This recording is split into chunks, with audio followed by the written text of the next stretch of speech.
living in democratic times, times of great free speech, and the enemy is on the run. The enemy, the traditional enemy, as I call them, the traditional enemy of free speech. They are on the run, and they are doing everything they can to try and prevent people like me from finding out what happened and why, which is the job. And if we go ahead and publish it, then they try to prevent the publishers from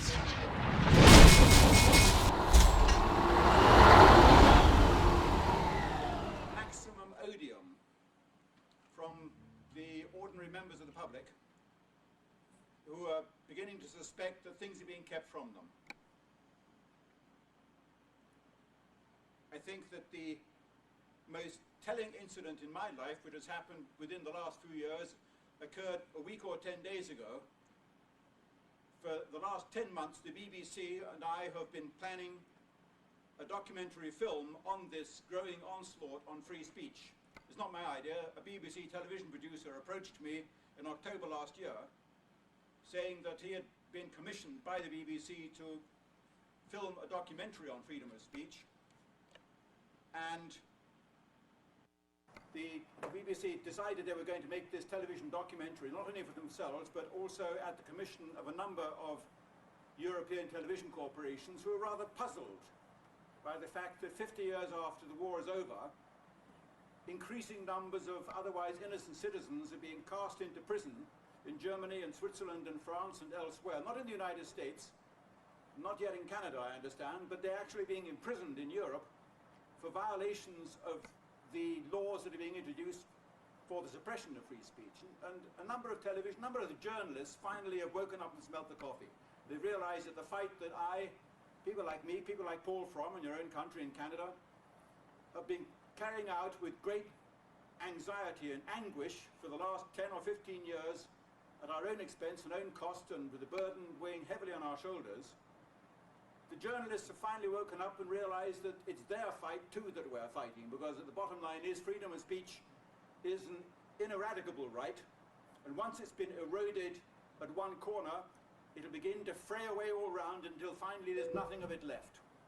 And this is, I believe, why the BBC decided to make this film with me. And 3 months ago, when I was writing in Key West, they approached me again and said that they were now far enough advanced to begin doing the filming. Would I be prepared to go to Auschwitz with them? Because that's the way they make these television documentaries. They want to film it not just a talking head sitting behind a desk. They want to have you at the site of where it happened, or where it didn't happen, whatever it was. So they asked me to go to Auschwitz, and that's when it began to get tricky, because I sent a message back to the BBC, said I'm willing to go, but first of all, let me lay down a few conditions. There must be no demonstrations materializing from nowhere once I'm there. Because if any demonstrations of Holocaust survivors materialize when I'm there, then you will find that I do the opposite. You've suddenly lost me, and I won't be there anymore. Because I'm not going to join in that kind of stage theatre. Also, the plane that takes me from London to Krakow, near Auschwitz, must not land on German soil. Because if you do, you'll lose me for 6 years, and you'll find you're supporting my wife and child for the next 6 years. So I don't want you to find out that the ticketing arrangements have got slightly fouled up, just so you get 10 minutes of good film footage of Mr. Irving being taken off the plane at Frankfurt in handcuffs. I have to think ahead, you see. I know exactly what these people get up to. When we invited Fred Leuchter over to London to address a large audience in Chelsea Town Hall, and we invited one television corporation, the Independent Television Corporation, to come and film the proceedings on their sworn, written undertaking that they would not divulge Fred Leuchter's presence to anybody, because he too had been banned from England. But we invited him to come on stage, and had a big audience of 500 people there, and that television corporation decided to get the film footage they wanted of him being taken off the stage by policemen in handcuffs, and so they broke the undertaking with it. I know what they get up to. But it doesn't matter, because 10 days ago I got a telegram from the BBC saying, much to our surprise, the Auschwitz authorities have informed us that you are banned from Auschwitz. They will not allow you to set foot on the territory of the Auschwitz camp, or in the museum, or in the state archives. Once again, unprecedented. The only historian in the world who's not allowed to go and visit the Auschwitz archives. Do I feel humiliated, or put upon, or downcast? The answer is not at all. Yet another David Irving triumph. I feel rather in the position of a gambler outside the doors of a Las Vegas casino where once again they spotted him coming and they slammed the door saying, "Don't let him in, he always wins. We only want the losers." So they let the losers in. Because they know if I was to go to Auschwitz with the BBC television team, and this isn't just somebody with an 8mm high-8 camera, this is the BBC. They're going to be marketing their film to television corporations around the world. I'm going to be standing there in their so-called gas chamber at Auschwitz I, and I'm going to be pointing out, oh, no holes in the roof. So that rather makes a mockery of your eyewitnesses who said that they saw the SS men clambering up on the top and dropping the pellets through the holes in the roof. Oh, look at that door over there. It's got a glass pane in it. A pane of glass in a gas chamber in the door. And there's a 2-inch gap under the wooden door. It's a drafty gas chamber, this one. Right? I'll be asking questions like that, and they know they can't stand that. And so this is the reason that I'm banned from the Auschwitz site. Because I'll be asking the questions about the heaps of coke that don't exist. What happened to the bodies? I'll be asking questions like that. I'll be saying, Tom Bauer, the famous British historian and journalist who wrote that recent book about the Swiss gold, Tom Bauer, he described how in May 1944, 450,000 Hungarian Jews were shipped off to Auschwitz. Within the space of 3 weeks, they've been cremated and gassed. 450,000 people, as I wrote in a letter to the Sunday Times, of course, 450,000 people is just an awful lot of meat. There's 45,000 tons of meat, if you're going to be tasteless about it. So what did they do with this mountain of meat after they'd gassed it? Either they cremated it, they burned it, or they buried it. They ploughed it under. And you've got to be tasteless. You've got to ask these questions. If you're going to get rid of 450,000 bodies, you've got a mountain of flesh of 45,000 cubic meters to dispose of. If you're going to bury it, you're going to have a pit of 45,000 cubic meters, which is the size of several football fields, which will be visible from the air. And we have the aerial photographs taken of Auschwitz in precisely those weeks, and there's no such pits visible. Or you're going to cremate them, and it's going to take 60 kilograms of coke on average to cremate everybody in the gas chambers in the crematory that was supplied to Auschwitz. We know that because we have the actual operating instructions of these crematoria and their efficiency charts and all the details that came from the manufacturers. So we know how many tons of coke are going to be needed. Tens of thousands of tons of coking coal, and there's no sign of that on the aerial photographs either. But nobody asks these questions, because if they do, of course, it's off with his head, put him in prison. And if I go to that building with the BBC television cameras, I'm going to be pointing out about the inside of the doors, and I'll say, what a funny thing. That gas chamber door's got a handle on the inside. Now, I was in Pentonville prison for contempt of court 3 or 4 years ago, and I can't remember having had a handle on the inside of my cell door. Yet we're being told that 800 people packed into that room, according to the eyewitnesses, were so stupid that it never occurred to them to open the door with the handle that the Nazis had very kindly provided on the inside. And everybody's believed it for the last 50 years, and tens of thousands, hundreds of thousands, millions of school children have been bussed across Europe to that site and told to go in that building and shudder, because that's where millions of Jews were killed by the Nazis during World War II. And only now is the truth beginning to come out that nobody was gassed in that building, because that building was built by the Poles, as they now admit, in 1948, 3 years after World War II was over. So when I said in Munich, in April 1990, in a mass meeting in the Löwenbräu Beer Hall, the gas chamber in Auschwitz, where they showed to the tourists, was built after the war, when I say that, I'm saying the truth. Which doesn't stop the German government from fining me $22,000 for saying that very sentence. You can say the truth and be found guilty in German law, because in German law it is a criminal offense to say, in this case, the truth, that what they show the tourists now in Auschwitz is a fake built after the war. Except the Poles say, oh, well, it's not a fake, it's a reconstruction. The reconstruction. They say there's a difference between a reconstruction and a fake. Well, ladies and gentlemen, if any of you give me reconstructed $20 bills for my books, I'm going to be quite indignant about that. I should regard them as fake. There's no messing around with that. The other thing I said at that meeting in April 1990 was that this means the German people have been paying billions of Reichsmarks in compensation effectively for a fake. And under German law, this is racial incitement. They pump it up and pump it up and pump it up until from a one-sentence remark by a historian on a stage, a comment on a scandal, millions of people being shown to think Disney-like gas chambers being told that that's not enough to kill millions of people, when in fact the Poles have admitted they were built 3 years after the war was over.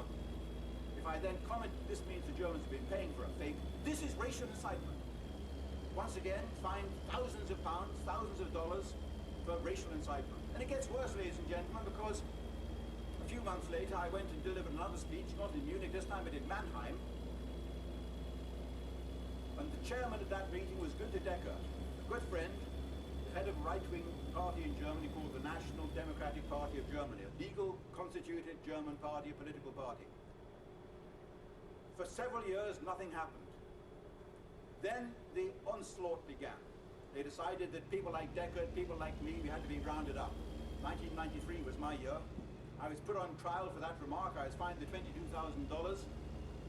When I was fined the $22,000, I went straight back to that beer hall that evening and I addressed a mass audience of my friends there and I said, the judge who fined me this morning was a senile alcoholic cretin.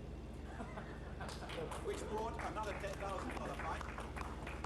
Another $10,000 fine from the self-same judge, because it was a serious offence, of course.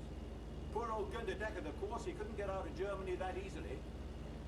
He was arrested, charged with two things.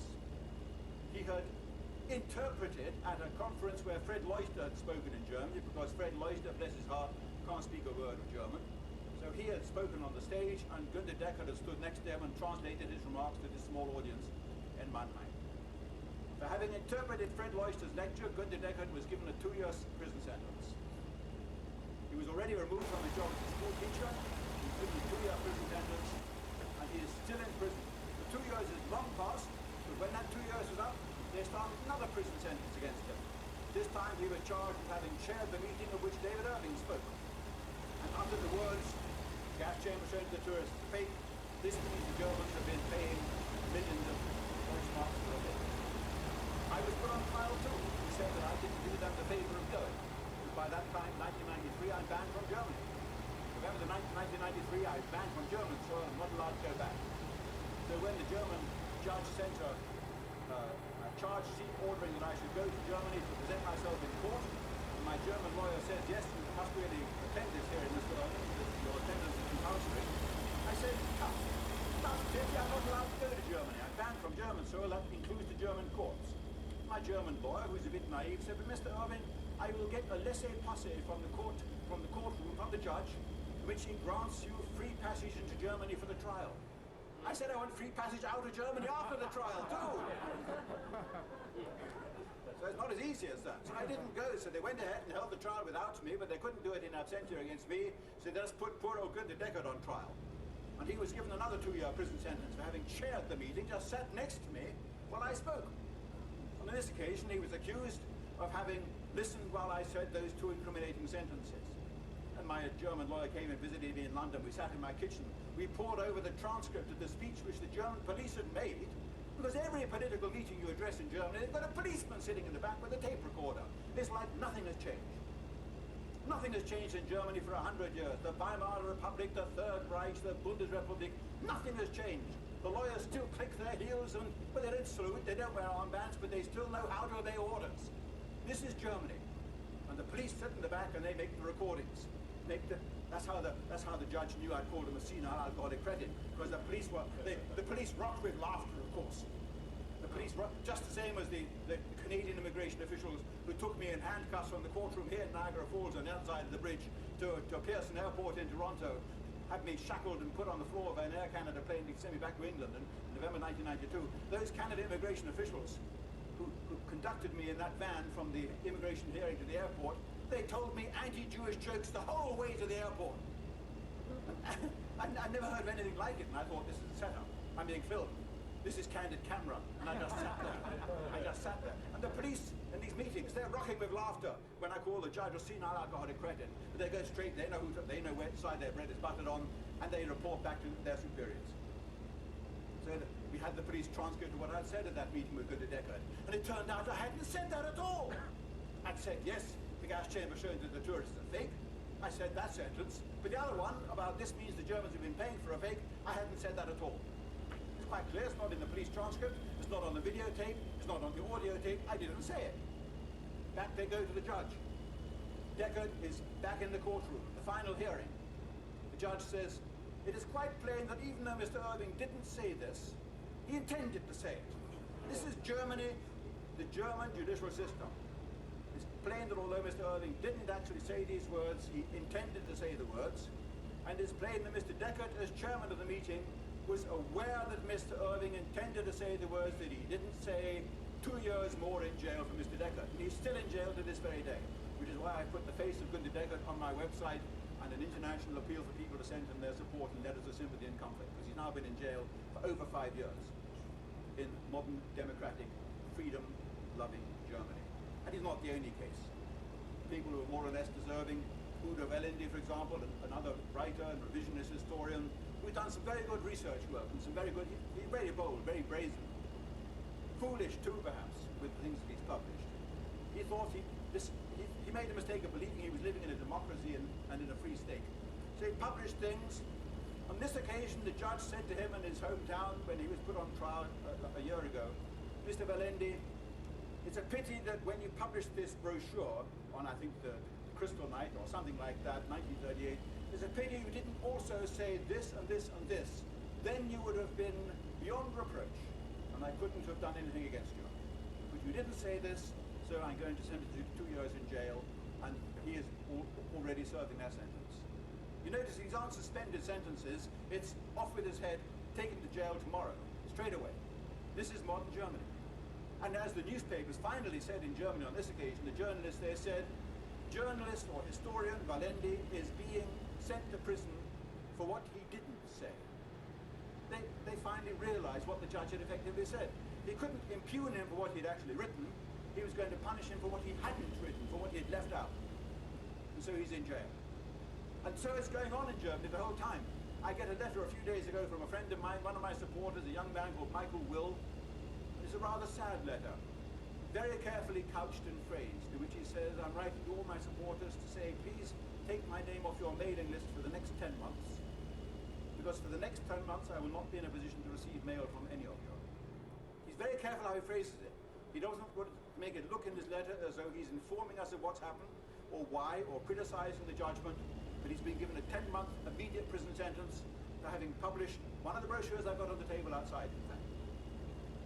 It's an extraordinary thing. This erosion of free speech that's going on in Europe, and behind it all are the same people who don't realize the harm that they're doing to their own long-term interests.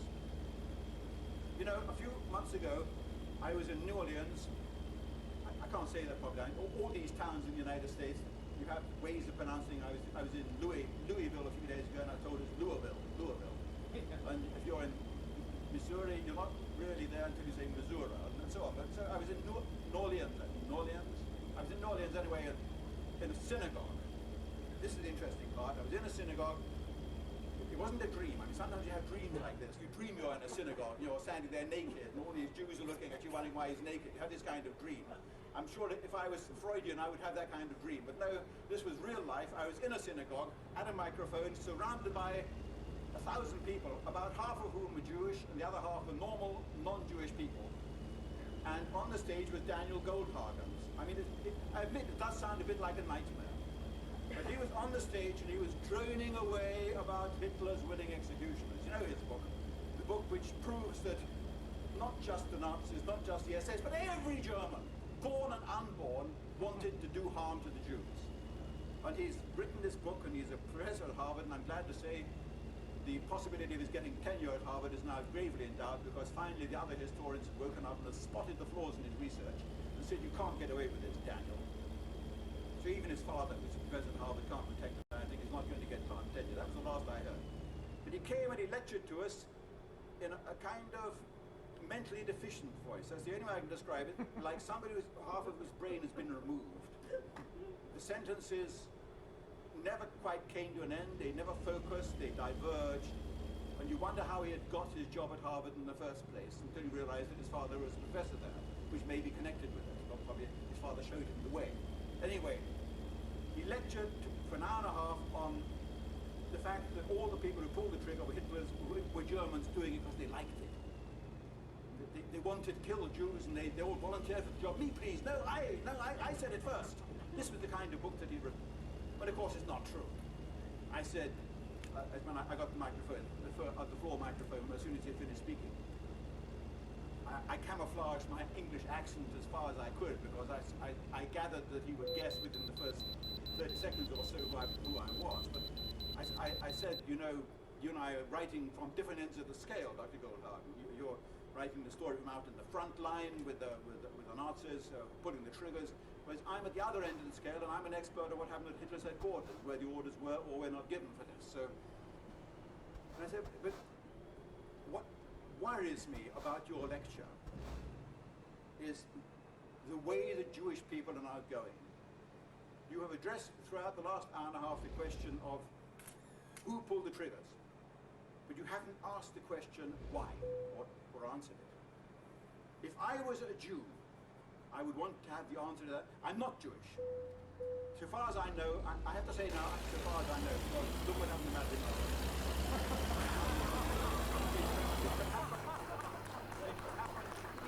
It can happen to even the nicest people. They suddenly wake up and they find that they have this terrible curse blight on their career, all their future prospects, their professional prospects, totally blighted by the discovery that in Clinton's America they're Jewish. So Madeleine Albright had this appalling burden thrust upon her, and our hearts, believe me, I'm sure, go out to her. I haven't had this problem yet. So I remember when my book Hitler's War was first published, and I had to go to Madison Avenue to address the assembled sales corps of the Viking Press, who published the book, one of the United States' most prestigious publishing houses. The sales director came up to me and he asked me that question. As I stood outside in the wings waiting to go on stage to speak to the 500 sales reps, he came up and said, Mr. Irving, we're going to have a problem with your book, your biography of Hitler. Can you, unless you can answer one question favorably. And I say, what's the question? Shoot. He said, well, are you by any chance Jewish? And I said, I'm sorry, I can't help. And his face fell. He realized that they were in for a tough, long war. Had I been Jewish, I could have got away with it, and there would have been no problem because I was a Jew writing this kind of thing. But because I'm not Jewish, suddenly I'm writing exactly the same, but suddenly I'm disadvantaged. And I said to Daniel Goldhagen, you're not asking the right question. Why is it that it is always you people who are being pogromed and massacred and pillaged and murdered and machine gunned into pits? The way you described it, this is what happened, and yet you've never apparently asked yourself the question, why? Why us? If I was a Jew, I'd want to have an answer to that so I could see if there's anything I could do differently. Part my hair on the other side, perhaps, or wear black shoes instead of brown. Whatever it is that's upsetting my host people, I would want to stop doing it. Because this is the way history has been. I'm disliked. I know I am disliked. I am told I'm disliked. The Sunday Times, when it reviewed my Hermann Göring biography a few years ago, the Sunday Times wanted to publish a very favourable biography by Professor Donald Watt. But to buy the right to publish a favourable biography of David Irving, they had to begin with a nasty sentence. So the nasty sentence was, David Irving is Britain's most disliked historian. And then it continues, of course, but we have to say it, so on, so on. But they bought the right by saying, David Irving is Britain's most disliked historian, and so I'm disliked. Except that I wonder how they know I'm Britain's most disliked historian. Did they stand in Oxford Street with a clipboard asking passers-by, excuse me, madam, would you mind telling me who your most disliked historian in Britain is? Trevor Roper, Alan Bullock, A.J.P. David Irving again, oh God, oh dear, check. And gradually I come up, 98% to vote against me. No, I mean, it's rubbish, they didn't do that. It's purely a subjective estimate by this writer that I'm disliked. I don't mind being disliked. Who cares if I'm disliked? I'm not going to be machine gunned into a pit because I'm disliked as a historian. So no real concern of mine. I mean, it's nasty. I could make a lot more money by being liked as a historian, by writing likable books, the way all the other historians do. I would be rich beyond the dreams of avarice. But I prefer to write what I find in the archives, and that's what makes me disliked. But at least I know what I could do different to be liked. I look in the mirror and I say, David Irving, you're disliked. You're Britain's, God forbid, most disliked historian, for all I know, Britain's most disliked father as well. I don't know all these things. You're Britain's most disliked, but I know what I could do to be liked. It doesn't occur to me to do it because I don't want to change the way I am. But I say to Daniel Goldhagen, you people are disliked. You're not disliked on a David Irving kind of scale, you're disliked on a global scale. You are hated, you are loathed, you're hated not just for the 30 or 40 or 50 years that I've been disliked, you've been hated for thousands of years.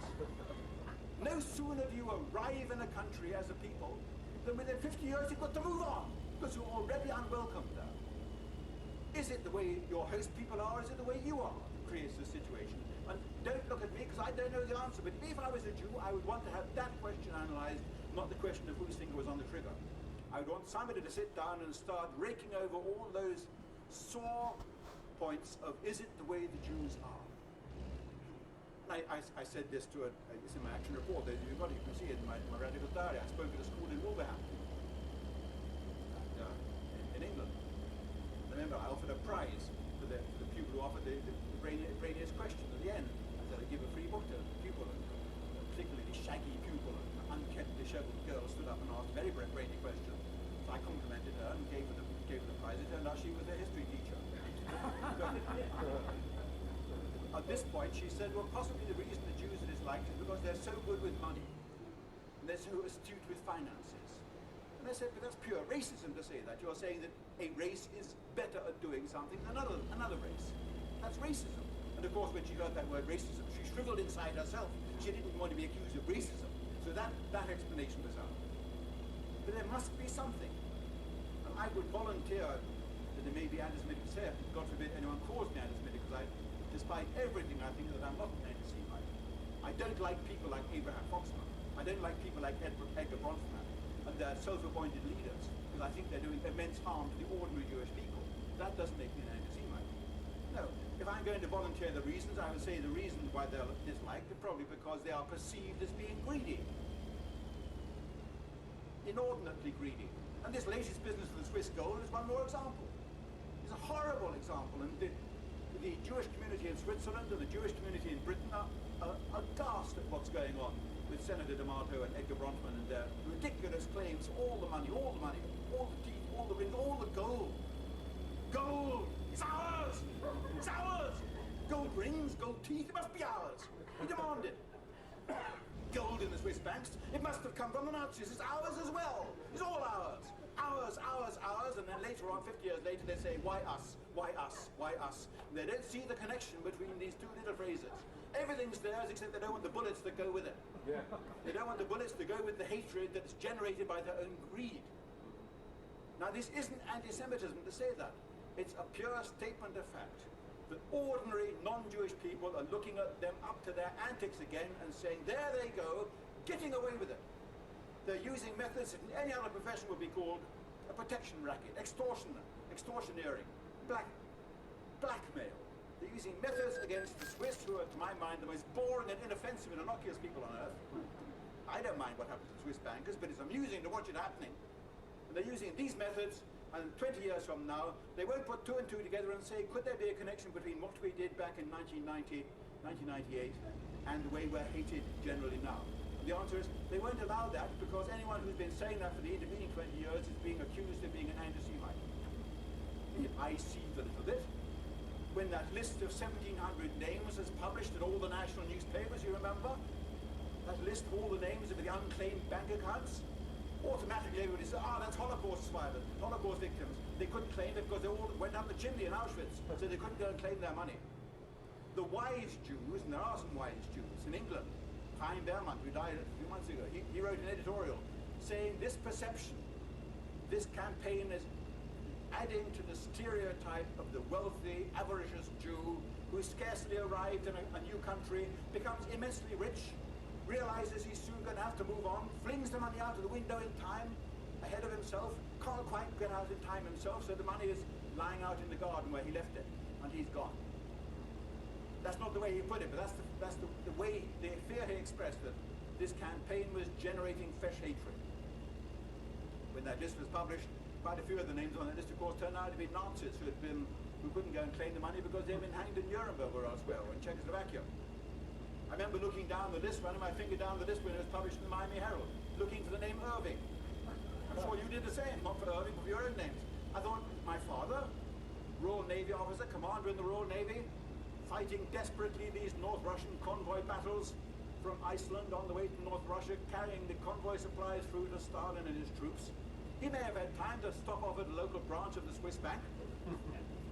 On the way over, leave a few pounds for me.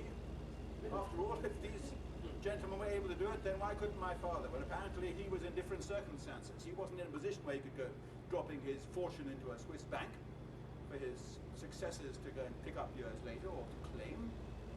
And of course now they're doing the same thing all over again with paintings. Yeah. There was a sort of trial episode when it turned out the Metropolitan Museum had a painting hanging on the wall which an Austrian family recognized as, wasn't that ours once?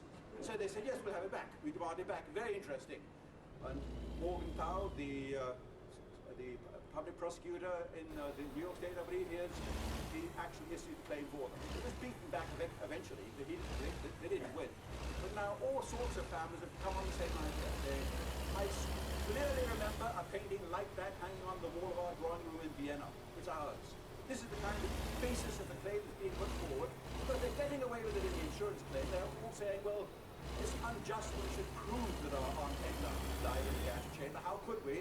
The Nazis didn't use the death certificates, but we're going to claim the money from the insurance company all the same, even though it's not the insurance company, the same insurance company, in this case the company called the Assicurazione in Italy, but it's some distant offshoot of that company, whereas the real company was swallowed up by the Polish communist government in Warsaw when they nationalized all the assets of these companies, including all the insurance companies. That's the reality of it all. But no, they're picking on somebody who's got a name rather like it, and they've gone and claimed the money, and they said, we haven't got any papers to prove that we had the policy, but you're not going to dare to deny it, are you?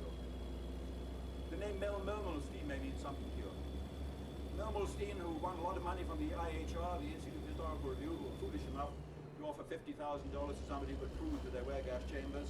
He stepped forward, not to prove it, but to say that this offer of a reward had caused him immense mental anguish. And he established his monstrous claim in the law courts.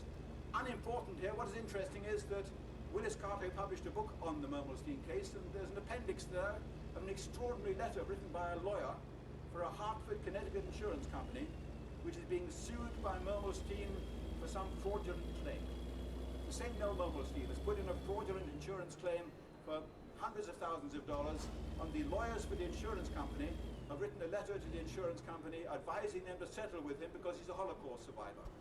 And they say, although his claim is clearly without foundation and totally fraudulent, we do advise you to settle because he's a Holocaust survivor and we will get no sympathy in the courts. This is a very interesting thing. It's a kind of cameo of the whole situation. It explains why the Michael Milkins get away with it. It explains why all the big bilkers, the bankers, these financiers, the fraudsters, they get away with it because again and again this safety curtain comes down, like an interval in a theatre with the word Holocaust written on it. Holocaust, don't touch him! He has suffered, hasn't he? Well, not exactly him, but his race have suffered.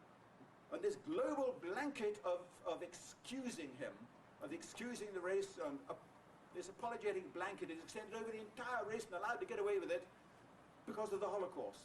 And it's beginning to thin out now, beginning to die down, so they're pumping it up again with these fresh reminders. Why should they come forward now, 50 years later, and remember the Swiss gold? This is one of the things that puzzles me. Why now? And doesn't it occur to them that the ordinary man in the street reading the New York Times or the Washington Post is saying to himself, there they go at it again. This is what worries me as an ordinary person who's read a bit about history. It's the quiet, unspoken opinions of the man in the street, which generates Holocausts later on, which creates the basis later on for the hatred on which the extremists can then feed. The Nazis couldn't have done what they did, whatever it was, had the hatred not existed against the Jews originally, long before Hitler came to power. When I wrote the Dr. Goebbels biography, what fascinated me was that when we first meet him, he's pro-Jewish. In his 20s, as a young student, he writes a very angry letter to his first girlfriend because she's made an anti-Jewish remark in a letter to him. He writes back reprimanding her for this throwaway line and saying what a cheap shot that was. So that was the original Dr. Goebbels. But then he goes to Berlin, which is one of the strong points of the Jewish community in Germany in the 1920s and the 1930s, and he changes overnight. This is one reason why the Anti-Defamation League decided this book must not appear. The book must not appear because, as they said, it creates the impression that they had it coming to them. And when I read that in the Washington Post, that they were saying that it created the impression that they had it coming to them, I was very upset and very annoyed and very angry. Then I realized that, well, possibly for once Abraham Foxman wasn't all that wrong. I've never said they had it coming to them. But anybody who reads the book and sees the way that the opinions were formed and developed by the people who came in contact with the Jews may have reasonably reached the conclusion that yes, if that is true, then perhaps they had it coming to them. And this isn't just me saying this. Here speaks the voice also of President Roosevelt. President Roosevelt speaking to a French general, General Nogues, N-O-G-U-E-S, during the Casablanca meeting in February 1943. There's a record of that in the State Department files. Roosevelt says, "I cannot fault the Nazis for what they are doing to the Jews." Of course, he didn't know all the details of what they were doing. But he says, "I can't fault the Nazis for what they are doing to the Jews, because if any alien people comes into another country and within a short space of time takes over all the lucrative professions, they swamp them, they hog them for themselves to the exclusion of the others, then of course they're going to get hated. They cannot be surprised then what happens to them." And that is President Roosevelt saying that to the French General Nogues, and it's recorded in the official memorandum on their conversation. So it's not just the extremist, neo-Nazi, fascist, incorrigible, much disliked David Irving saying that. It's the much liked President Roosevelt who had the same opinion. In fact, President Roosevelt, even talking with Henry Morgenthau, said the same thing. President Roosevelt talking with Henry Morgenthau, the Secretary of the Treasury, who kept a very good diary, which is here in Hyde Park, in the library, recorded by Henry Morgenthau. Roosevelt said, "If we take any large number of Jews into this country, the United States, then we cannot allow more than one Jewish family per town or village. That is all we can reasonably expect any community to stand." I can see looks of disbelief on your face, but you've always been taught that Roosevelt is the pro-Jewish president surrounded by Frankfurters and Rosenmans and so on. But in private, he was very different. He said the same to Morgenthau a little later on in 1944. He said, "I'm deeply alarmed to see how the intake into Harvard is gradually becoming more and more Jewish." He said, "It is already up to 15%. This is quite intolerable. And I want you and the Jewish community to take steps in their own interest to try and see that the figure doesn't rise above 3%. This is recorded in the Morgenthau papers. You won't see them published anywhere. But I find it very significant because it does imply that they were creating a problem wherever they arrived. Possibly because they are so clever. It may be that they are racially superior to the non-Jews, to the ordinary people, to the rest of the people. That they are better at making money, or that they are more ruthless, or that they are more mercenary, or that they do like trampling on other people's faces more as they scramble greedily forwards to get the money. I don't know. But it's the perception of the people who are trampled on which will lead eventually to the machine gun pits. And this is what Goldhagen should have been addressing, that very point. And it shouldn't be for me as a historian to draw this to his attention. He as a Jew should be doing that kind of research. And they're not, of course. They're busy trying to apply the screws to keep the lid on, which is the wrong way to do things. They have for years been applying the screws to the media, to the television, to the newspapers, the books, and so on. I remember years ago my literary agent, Max Becker, who died when I was in prison in Canada, going through all those travails in November 1992. My literary agent in New York, years before, he had said, "David, you've got to understand you have a problem. The problem is not what you think, it's much more deep-rooted. It's not just that most of the publishing profession in New York is now Jewish. It's not just the fact that the 7 big reprinters, the paperback, the softcover publishing houses are Jewish. It's not just the fact that the main op-ed writers in the newspapers and the main literary reviewers in the main newspapers are Jewish. These are all facts of life that you're going to have to live with. The biggest problem for you is that most people who buy books in the United States are Jewish. The reading public is largely or predominantly Jewish, or disproportionately Jewish. So we can't complain about that. And sometimes when I speak to audiences, there's some incorrigible person at the back.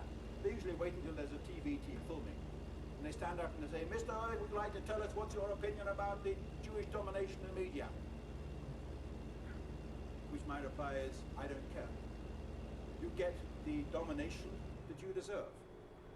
You are a free society, you're a democracy, you can vote people in, you can vote people out, you can buy newspapers or you can stop buying newspapers.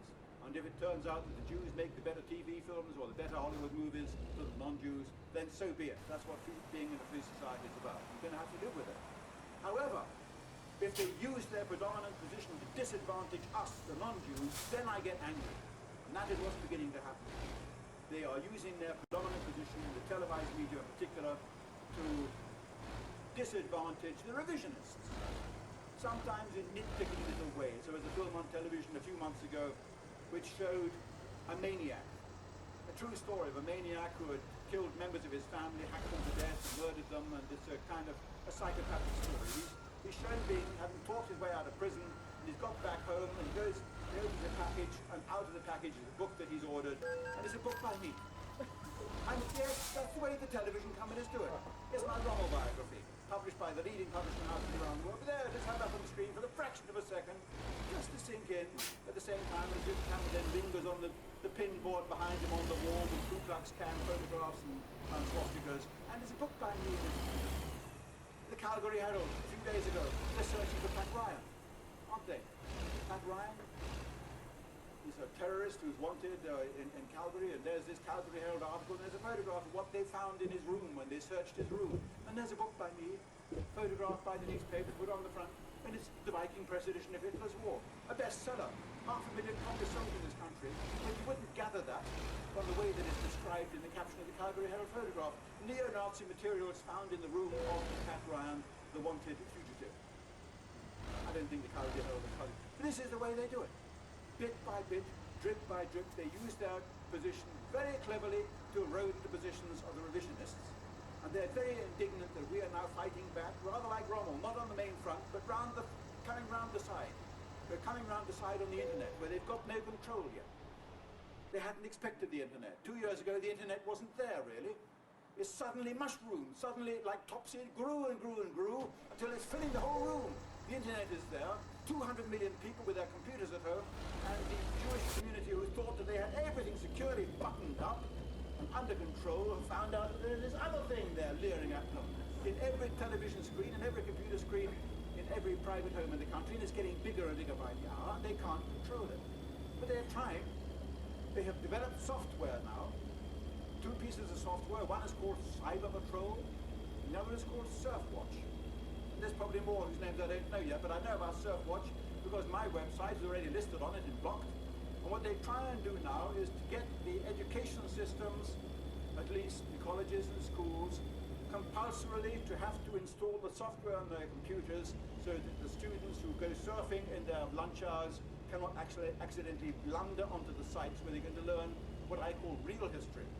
Real history with a capital R, capital H, that has to be blocked out. And so these cyber filters that are being installed on the computers, ideally, of course, they would like to have a Bill Clinton government decree to install a V chip in every computer manufactured in Silicon Valley, so that no computer can be sold without a chip which would filter out the obnoxious sites at a touch of a button from Washington or New York or from ADL headquarters. And the way they do it, of course, is they say, we have to protect the children from kiddie porn. We have to protect the children from child pornography. And so everybody's in favor of that, including me. But down at the bottom, in very small print, you see, oh, and by the way, hate and violence has to be kept out as well. My website is excluded on the ground of hate/violence. And I sent an email, John Patterdoo, to the Surfwatch company, and I said, we justify including my website on the hate violence exclusion, and they sent back 2 URLs, as they're called, which is the address of 2 files on your website which they consider to be obnoxious, and they're just indexes. The only reason they include it because they include the word Auschwitz.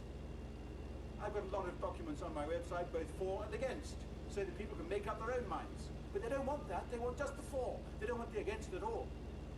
And so they're trying frantically now at this 11th hour to plug the gap. But this is one case, they're like the Dutch boy with his finger in the dike. There's too many dikes out there, not enough fingers, so they can't stop this huge flood of real history which is coming into the minds of ordinary people. They haven't got around it yet. They found no way of stopping it. It's a very interesting situation. Because from where I've been standing, ladies and gentlemen, the last 8 years since the problems first started, 10 years now, 1988, wasn't it, when I came and gave evidence for Ernst Zundel in Toronto, and I stood up in the dock then, quite innocently giving evidence as a historian, accepted by the court as a historian, and that's when the entire misère against me began, the entire avalanche of slime. They pulled out all the stops until now I find myself in all the Simon Wiesenthal Centre, the Anti-Defamation League, all their booklets as the prime enemy for whom they're gathering money and funds to smash me.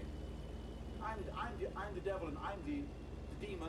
I'm the one who's banned from Auschwitz. My name is there, the one that they're hanging their money-raising appeals on, all because of what I did for Ernst Zundel in 1988. So for 10 years I've been out there in the forefront, and sometimes members of audiences like yourself say in question time, Mr. Irving, if you were able to do it all again, would you do it again? Expecting me to say, yes, of course I'd do it again, but the answer is no! I'd never do it again. Had I seen what was coming, and I'd seen the way that they would set out methodically and ruthlessly, as an international organized conspiracy that they are, regardless of their denials, to destroy my livelihood, my family, my publishing career, my reputation.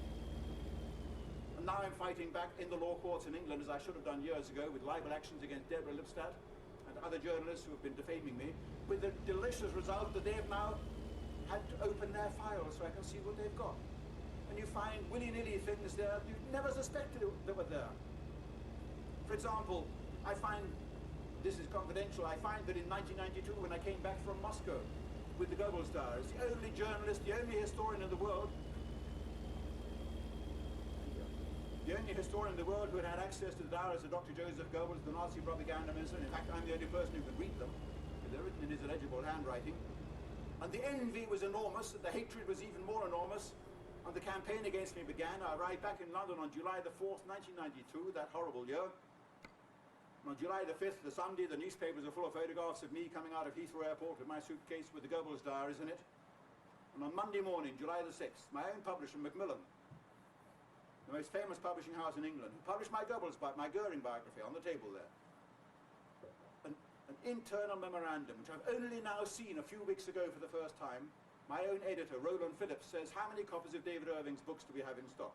Answer comes, several thousand copies of Hitler's War, Volume 1, many thousands of copies of Volume 2, many thousands of copies of the Goering biography, many thousands of copies of this and that and so on. And the response is from Roland Phillips to the head of production, I want all these books to be destroyed within the next 24 hours. They had come under pressure from unnamed Jewish community members. The files don't reveal the names. And in gibbering fear, Macmillan's had issued orders for all my books to be destroyed, shredded, at a cost to themselves of probably £500,000. And a cost to me too, because over the next 2 or 3, I wasn't told. All I knew was that for the next 2 or 3 years, suddenly I was getting no royalties anymore, on which I depend. It's my kind of pension. And suddenly I'm not getting any royalties. It's dried up. And nobody tells me this, that they have taken the decision under pressure to destroy all my books. To destroy books, to burn the books, because I'm a Nazi. Wait a minute, book burning, Nazis? This is a bit back to front, isn't it? Who's the Nazi? And who's destroying the books? In this case, it's the publishers. This is just one of the documents that we find. The next I find is when that book was first published, Hitler's War, in 1977. And I was sent on a round the United States publicity tour by the Viking Press, visiting every major city and broadcasting on the television and radio. I came to Washington, took part in a television program called Panorama in April 1977. I've forgotten about it now. But in the Deborah Lipstadt discovery, there's a 3-page memorandum with the heading chopped off, and the signature chopped off, which I'm going to take up, but somebody has penciled 3 letters on it, ADL. This internal memorandum of the Anti-Defamation League of this time, the Washington branch, to the headquarters in New York, reporting everything they did to try and smash my appearance in Washington. At that time, I was a widely respected historian, being published by the world's leading publishing houses, and behind the works, behind the scenes, they have used their conspiratorial methods to try and destroy me. The memorandum says, we put pressure on the producer to try and have Irving yanked off the program, but we failed. But we managed to force them to have one of our people on the program to confront Irving. Unfortunately, Irving knows his stuff, he's done his research, and he's extremely well versed and rehearsed in the whole of the history of the Third Reich and the Nazi records and archives. And so he was able to make our man look rather foolish. He wasn't able to stand up to it. anti-Semitic. However, we are going to have to use methods like that to destroy them. 20 years later, there's another document in the Discovery. The same kind of thing. No heading on it, but this time I'm pretty certain it's from the files of the Board of Deputies of British Jews, which is the English equivalent of the Anti-Defamation League. 1996, the year when my Goebbels biography is being destroyed in New York. And it's a memorandum internally by the Board of Deputies of British Jews saying we're going to have to do everything we can to destroy the continued legitimacy of David Irving as an historian. And that's the way they do it. They can't refute me. They can't challenge the facts I present. So they kind of tear strips up my reputation. They smear me, they call me an anti-Semite. It's there in that memorandum. We'll call him anti-Semitic. Well, I'm not anti-Semitic yet, but it's a miracle. They call me anti-Semitic. They'll use all these methods to try and destroy me, and of course they'll put pressure on the publishers. And these are the results. And the methods they resorted to are sometimes infamous in the extreme.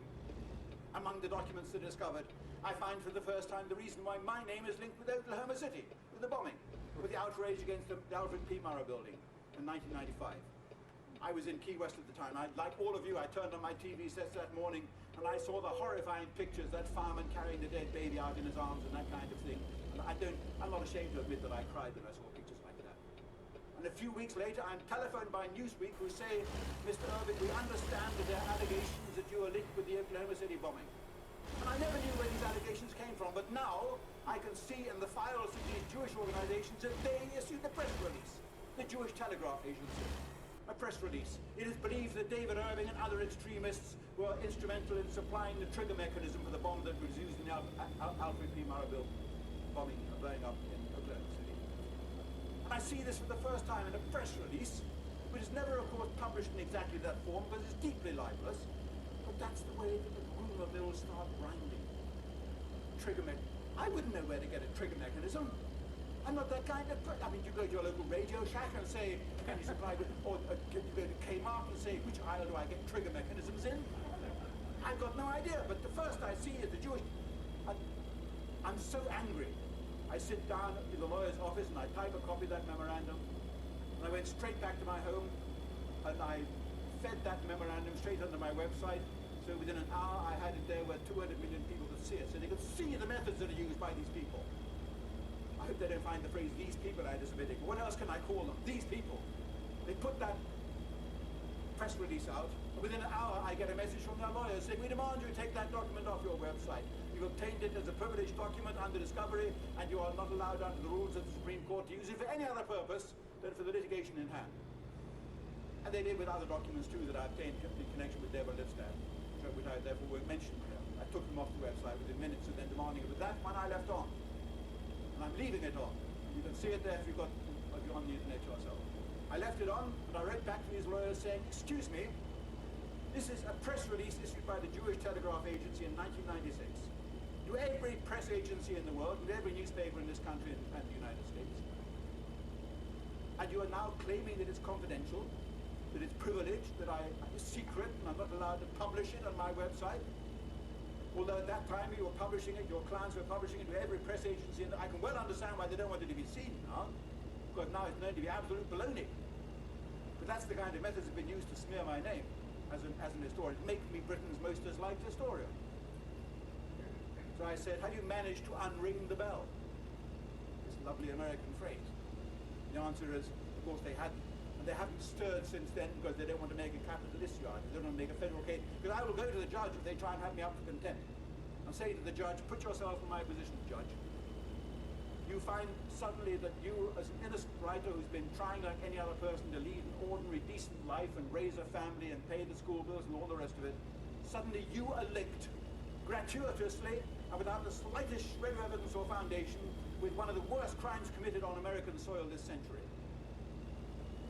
And they do it for no other reason than just to add a little bit more slime to your name. And then when you catch them red-handed at it and you publish the document that they've done it with, they try and use or abuse the processes of the law to try and make you unpublish it. And I'd love to hear what the judge says about that. But once I think I would find some humanity in the judge, as I have already in these cases that I bring against Deborah Lipstadt. We have Deborah Lipstadt on the run. She can't prove what she said about it. So they're trying to pour more slime on me.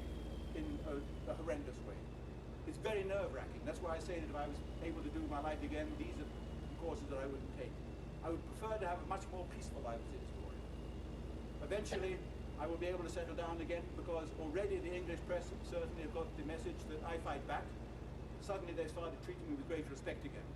It is no longer open season on me, so I can recommend occasionally taking the libel actions in the way that I do. I couldn't do it without the support of my friends. I have a circle of 2,000 or 3,000 friends around the world now who keep me going, provide me with moral and other support to enable me to fight like this. But it's a fight that we're all fighting, because it's the fight of the ordinary people against the oppressor. And I know that the Goldhagens of this world don't want to be regarded as the oppressor, but the oppressor they are. They don't want to be regarded as an international conspiracy, but that is precisely what they are. When I was arrested in Vancouver, after addressing Doug Christie's great meeting over there in October 1992, delivering a talk of all things on freedom of speech, when the six Mounties came in, arrested me and took me off in handcuffs at the end of that meeting from the restaurant, and the next day I was in court in Vancouver on the mainland. Already, a document was produced there by the state prosecutor, the Crown prosecutor, which of course had to be shown to me, and I drew attention to the fact that the fax line on the top of that document contained the acronym SAJBOD. And the judge said, "What are those initials?" And I said, "I know what they are. It's the South African Jewish Board of Deputies." With the speed of light, the speed of electricity, the speed of electronics from one corner of the hemisphere, one corner of the globe to the other, from South Africa, from Cape Town, all the way up to Vancouver, on the Pacific coast of North America, they fax to each other details of how they can get Irving if they possibly can. As an international conspiracy, but if they're not a conspiracy, I'd like to know what is, and if they're not international, I'd like to know what is, because that is precisely what they are, and now they are using precisely the same kind of international networking methods to try and smash us, and to try and smash the voice of free speech that we have begun to master with our methods on the internet. It's an interesting battle. Those of you who are on the internet can see it beginning to happen. 2 or 3 years ago, I never thought I would ever go anywhere near the internet, but now I can see it as the only remaining ray of hope, because it's the system, the medium that they don't control. They've not found any means of securely controlling it yet, and I don't think they ever will. It's a very cheap means of doing things, so money doesn't really come into it. And you have an immense outreach. If people only have the will, they can just type in a few letters on their keyboard, and they can reach me, or Ernst Lindl, or Ingrid Grimland, or any historian of their choice. And that's precisely what these people have been trying to prevent for the last 50 or 100 years. And I say to Daniel Goldhagen, and I say to the other Jewish leaders, and I say to the Board of Deputies of Jews in England and to the Anti-Defamation League, I say, see the writing on the wall. You are biblical people, have a look. See the writing on the wall and try and learn a lesson for the first time from history. If these things have happened to you for 3,000 years, there may have been a cause. Pogroms and massacres, hatred doesn't come from nowhere. Sometimes the hatred is well earned. Sometimes it is partially earned. Look deep into your own souls and ask yourselves, is there something that you are doing that you could be doing differently? A little bit more charity, a little bit less greed, a little bit more compassion, a little bit more understanding, more liberal feeling, more interest in the true spirit of freedom, which I believe is what motivates people like Paul Fromm, our own Canadian friend, and myself, and a number of other historians and writers. Freedom, freedom of thought, freedom of opinion, freedom to express what we find out and hold sincerely to be true. That's all I stand for, ladies and gentlemen. Thank you very much.